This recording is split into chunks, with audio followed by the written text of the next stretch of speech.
Bom dia, Target. Que alegria estarmos aqui, estar aqui mais uma vez. Eu quero agradecer mais uma vez o convite generoso do meu amigo, pastor Sidney, e toda a liderança dessa igreja. Já é a minha quinta Target, creio eu. Então, enquanto o Sidney convida, eu volto até o dia que ele não convidar mais, e aí eu agradecerei por todos esses anos.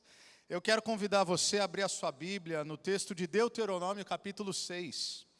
Deuteronômio, capítulo 6, o tema da minha reflexão nesses breves minutos é dentro das portas, fora para as gerações. Dentro das portas, fora para as gerações. Deuteronômio 6, a partir do versículo 3 até o versículo 10, a palavra de Deus diz assim: Ouça e obedeça, ó Israel, assim tudo lhe irá bem, e você será muito numeroso numa terra onde manam leite e mel.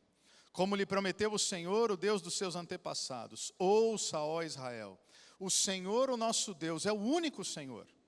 Ame o Senhor, o seu Deus, de todo o seu coração, de toda a sua alma e de todas as suas forças.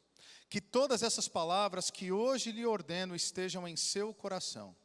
Ensine-as com persistência aos seus filhos, converse sobre elas quando estiver sentado em casa, quando estiver andando pelo caminho, quando se deitar e quando se levantar. Amarre-as como um sinal nos braços e prenda-as na testa.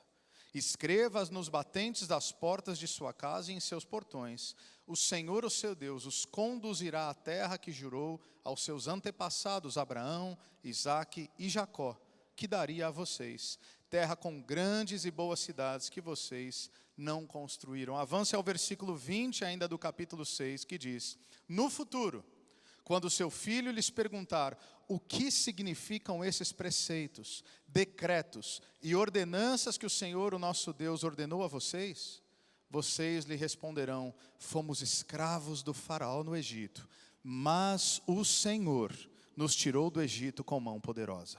O Senhor realizou diante dos nossos olhos sinais e maravilhas grandiosas e terríveis contra o Egito e contra o faraó e toda a sua família. Mas Ele nos tirou de lá para nos trazer para cá e nos dar a terra que, sob juramento, prometeu aos nossos antepassados.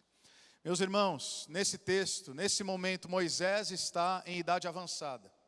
Ele se prepara para transicionar a liderança do povo de Deus, da nação de Israel, a uma nova geração.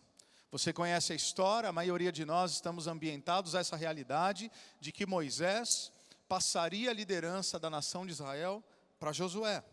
E era fundamental então, como esse grande líder que ele foi, talvez o maior de todos os tempos na nação de Israel, era fundamental que ele garantisse que as próximas gerações saberiam o que aconteceu, saberiam de onde eles vieram, qual era a história deles, o que Deus havia feito no passado, não apenas na sua própria trajetória, mas contra os inimigos do Senhor. Qual é a forma que esse povo deveria viver, qual era a lei de Deus e o que Deus havia preparado como futuro grandioso para o seu povo. Mas antes de transmitir isso tudo, há uma orientação do coração. Antes de impactar gerações, nós precisamos refletir sobre a nossa própria jornada. Então, ele vai dizer nos versículos 4 a 6, 3 coisas, muito simples e ainda assim profundas, que cabem também às nossas vidas e aos nossos corações. A primeira delas: ame a Deus acima de todas as coisas. Esse é o princípio do decálogo mosaico. Toda quebra de mandamento, todo pecado, toda ofensa, todo equívoco vem exatamente de colocar, como Agostinho dizia, os nossos amores e afetos de modo desordenado. Isto é, nós devemos amar coisas boas, nós devemos amar a Deus, nós devemos amar nossa família, nós devemos amar o nosso trabalho, nós devemos amar o nosso tempo de lazer, e não há absolutamente nada de equívoco em cada uma dessas realidades que eu acabei de propor. Contudo, ouse amar o seu trabalho mais do que você ama sua família, e você vai ver o desastre acontecendo. Ame amar mais a sua família do que você ama a Deus, e certamente tudo entrará em colapso. Então a primeira coisa que nos é dita é: ame a Deus acima de todas as coisas. Segundo lugar, não se rendam à idolatria.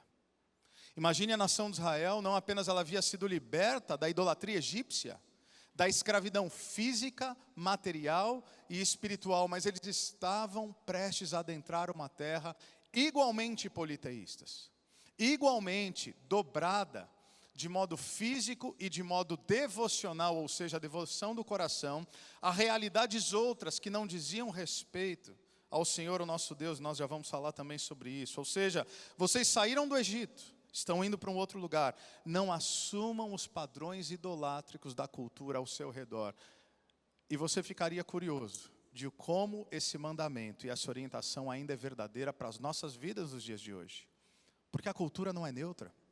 O mundo onde nós habitamos definitivamente estabelece uma guerra de cosmovisões. E em terceiro lugar, guarde a palavra de Deus onde? Em seus corações. Ame a Deus, guarde-se dos ídolos, guarde a palavra de Deus. Somente então, esse é o tom do texto, vocês estão aptos, ao viverem a realidade do Evangelho, impactar do lado de fora. Primeiro começa do lado de dentro, a nossa vida com Deus, a nossa relação com a palavra, a nossa intimidade com o Senhor, para então, Moisés diria, impactar as próximas gerações, ensinando os seus filhos. Meus irmãos, quem é pai, quem é mãe aqui? Levante a mão, por favor. Ok, esmagadora maioria. Nós vamos falar um pouquinho nesses minutos sobre o impacto das novas gerações, no que diz respeito também aos nossos filhos. Quando nós pensamos em criação de filhos, o Paul Tripp diz o seguinte: criação de filhos que seja pautada no Evangelho, porque você vai concordar comigo, dá para criar filho de qualquer maneira. Mas criação de filhos que seja pautada no Evangelho, que produz frutos e que honre a Deus, não começa meramente com teologia ou com estratégias, começa com confissão. Que confissão é essa? Senhor, eu não dou conta. Eu não dou conta, às vezes, de amá-lo acima de todas as coisas, eu falho nisso. No primeiro e maior mandamento, Senhor, eu não dou conta de proteger os meus pensamentos e sentimentos contra as seduções desse mundo e do tempo presente. Senhor, eu não dou conta de viver plenamente a todo tempo, a todo momento, alicerçado nas Sagradas Escrituras. É por isso que eu preciso me lembrar do Salmo 119, que nós precisamos guardar a palavra em nossos corações para não pecar contra o nosso Deus. Então, tudo começa com confissão, porque para impactar a próxima geração, para criar filhos, para gerar um legado, nós precisamos desesperadamente do Evangelho. Não são métodos, não são estratégias, não é apenas o saber adequado, não são as vozes culturais, não são as novas trends e novas realidades sobre aquilo que devemos ou não fazer. Nós precisamos do Evangelho e é por isso que começamos com uma confissão. E me permita puxar a fila. Eu sou pastor de igreja, pastor que vive ali a realidade da igreja, que está ali todos os dias, que cuida de pessoas, que alimenta o rebanho com a palavra, mas o Senhor tem me concedido há muitos anos oportunidades de também pregar a palavra em outros ambientes, em outras igrejas, em conferências como essa, igrejas de amigos como o pastor Sidney, como a Kátia. E no ano de 2018 eu viajei muito mesmo, mais do que eu deveria. Ao final do ano de 2018, nós contabilizamos, o ano tem 365 dias em um ano não bissexto, e um semestre eu tinha dormido fora de casa, nas viagens. E se você me perguntasse o que eu estava fazendo, eu estava servindo ao Senhor, eu estava pregando o Evangelho, eu estava cumprindo o meu chamado e não há problema algum essencialmente quanto a essa realidade. Mas eu me lembro de modo muito vívido, por exemplo, Noah, que é meu filho mais velho, que vai completar agora em outubro 14 anos de idade, o Gaelzinho tem 9. Em algumas viagens o Noah chorava, primeiro silenciosamente, depois de modo um pouco mais intenso. Em uma viagem ou na preparação de uma viagem de modo bastante específico, o Noah chorou copiosamente por 15 minutos, agarrou na minha perna e disse, por favor, não vai. No alto da minha soberba, de achar que Deus precisa de mim para fazer sua obra. Eu olhei para ele e disse: filho, o papai não tem como não ir. O papai precisa ir. O papai precisa pregar o evangelho. E eu dizia assim para muita coisa, inclusive que eu não precisava ter dito sim. Porque uma coisa é nos movimentarmos em direção àquilo que Deus tem para nós. Outra coisa é nos movimentarmos em direção à satisfação do nosso próprio ego. São duas coisas absolutamente distintas. Pois bem, o ano de 2018 chega ao fim. Eu chego em casa, eu estava sempre exausto. Quando você vê fotos minhas desse ano, eu estou sempre exausto. A minha esposa, usada por Deus, vira para mim e fala: como é que você está? Eu falo: estou cansado. Ela fala: então, a gente precisa conversar. Eu falei: pode falar, o que você tem a dizer? Ela disse assim: ou você revê a sua agenda para o próximo ano, ou a sua casa entrará em colapso. Falei: como assim? Estou servindo a Deus, estou ministrando para tantas e tantas pessoas. E ela disse algo ainda mais profundo. Ela disse: eu dou conta da sua distância. Eu estou perigosamente começando a me acostumar com ela. Mas eu temo pelos teus filhos. Porque as igrejas podem ter outros preletores. Essa igreja pode ter outro pastor. Mas os seus filhos não deveriam ter outro pai. Foi uma das maiores lições da minha vida. Bloqueei a agenda de 2019 inteira, já estava cheia. Liguei com vergonha, dizendo para os irmãos: não posso. O que aconteceu? Pessoal, não posso. Bloqueei. Aí 2020, o que acontece, gente? Pandemia. Então eu fiquei 2019, 2020, 2021 dentro de casa. Glória a Deus, foi a salvação da minha casa. Não estou dizendo que a pandemia foi providência divina para lidar. Não, mas que a partir daquela realidade, Deus lidou com coisas no meu coração. Então, se nós queremos viver a vontade de Deus, impactar o nosso lar, a nossa casa, os nossos filhos, a próxima geração, tudo começa do lado de dentro. E o que o texto vai continuar a dizer, versículos 7 a 9, ensine-as, a palavra, com persistência. Sidney acabou de falar de constância. Eu amo a Target porque a gente não combina, mas está tudo aqui combinado pelo Espírito. Ensine-as com persistência aos seus filhos. Converse sobre elas quando estiver sentado em casa, quando estiver andando pelo caminho. Ou seja, esse texto nos ensina da importância da educação familiar, formativa e intencional. Ou seja, o extraordinário no ordinário. Nas refeições, ao levantar, ao dormir. Nós temos alguns rituais dentro de casa. O que eu mais amo, o mais simples de todos, é que nós nunca vamos dormir como família sem um momento de oração.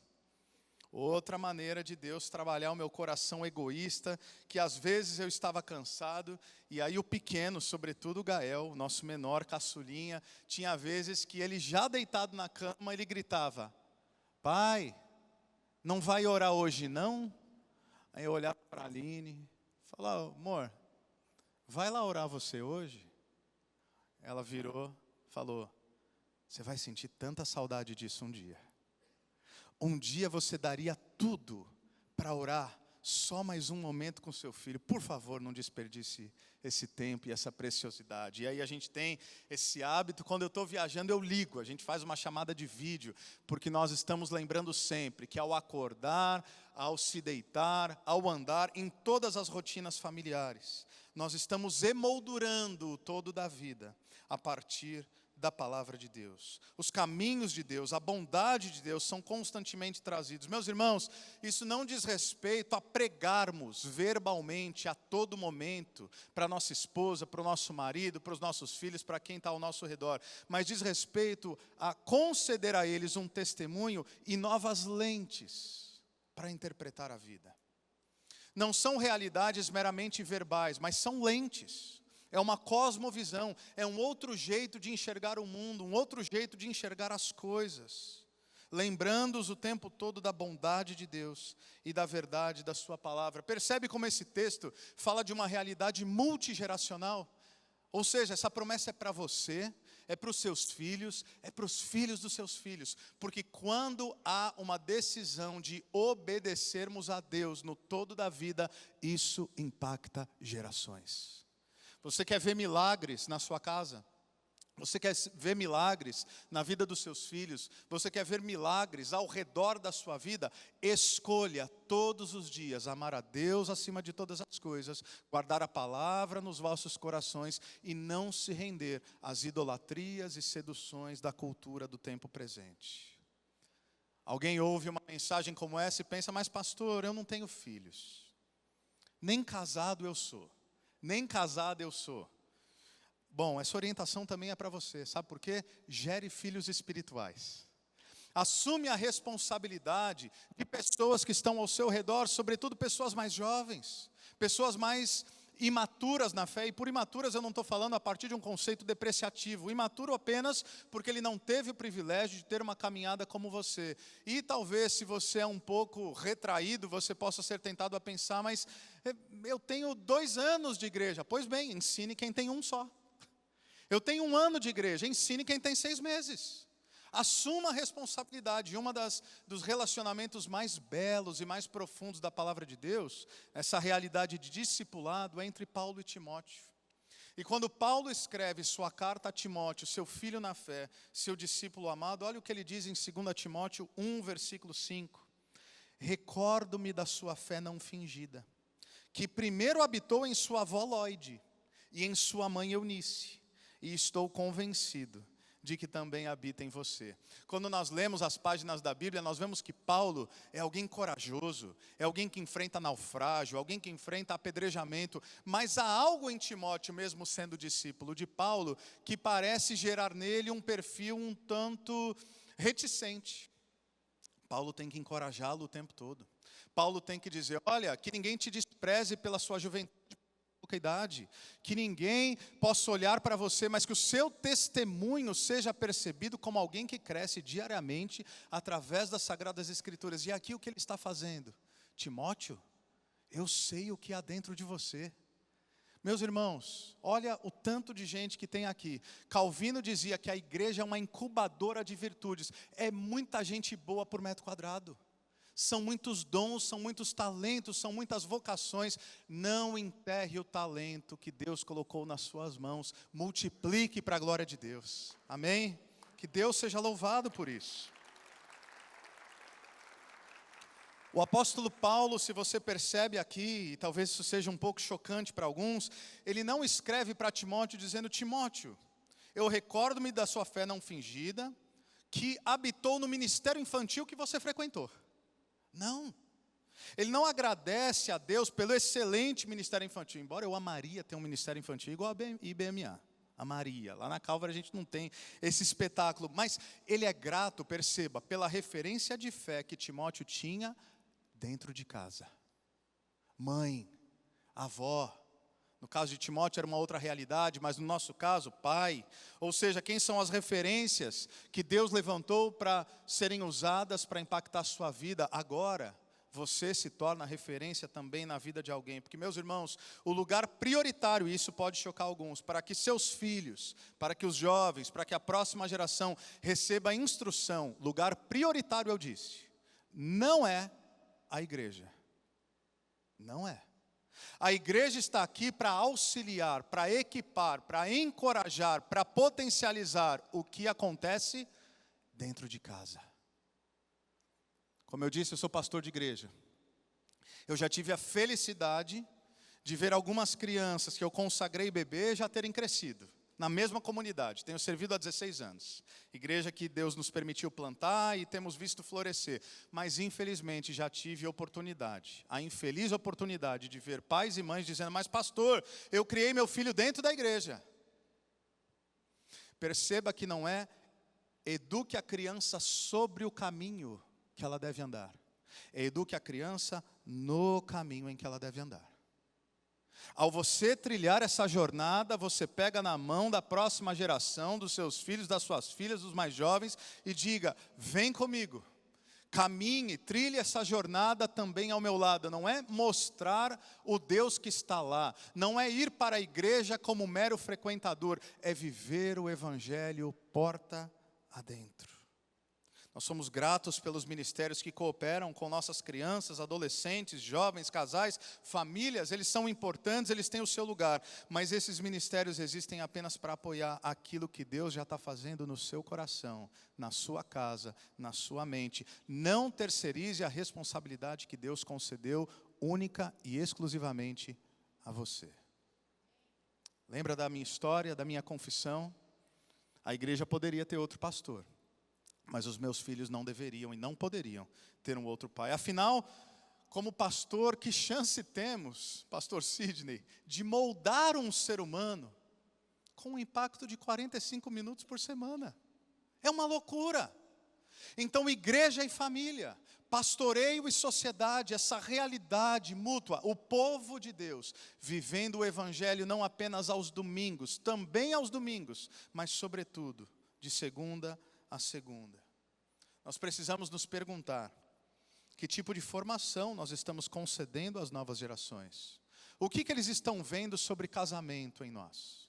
O que eles estão vendo sobre amizades e relacionamentos duradouros? O que eles estão percebendo sobre lealdade, honra, princípios, valores?